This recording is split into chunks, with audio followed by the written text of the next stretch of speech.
Hello, my name is Tressie George. I'm a Florida property damage attorney. Today I would like to chat with you about 3 things to know about property insurance claims and sworn statements and proof of loss.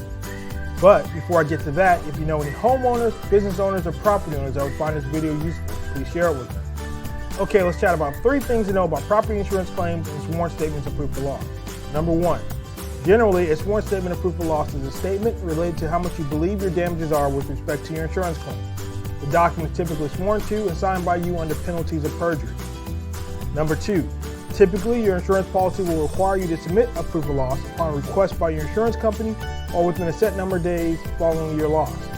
It is very important to understand that if you do not submit the proof of loss within the required amount of time, it could cause your insurance claim to be denied. Number 3, understand that generally you are not obligated to accept the proof of loss prepared by your insurance company.